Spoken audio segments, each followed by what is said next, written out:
একদিন এক টুনটুনি পাখি তার ছোট্ট বাসায় বসে গান গাচ্ছিল। সে খুব খুশি, কারণ তার ডিমটি তার কাছে ছিল। আমার ছোট্ট বাসা, আমার ডিম আছে, কত সুন্দর আমার বাসা। ওরে বাবারে, আমার প্রিয় ডিমটা কোথায় গেল? টুনটুনি আশ্চর্য হয়ে তার ডিমগুলো দ্রুত খুঁজতে বের হলো। টুনটুনি প্রথমে তার বন্ধু কাকের কাছে গেল। কাক ছিল খুবই বুদ্ধিমান এবং টুনটুনির ভালো বন্ধু। কাক ভাই, ও কাক ভাই, আমার ডিমটা দেখেছো? না গো, আমি তো তোমার ডিম দেখিনি।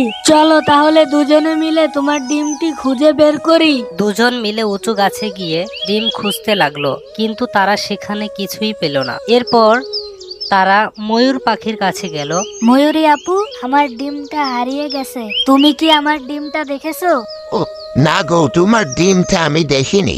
আমার মনে হয় গরিলা নিয়েছে। তুমি গরিলার কাছে গিয়ে দেখো।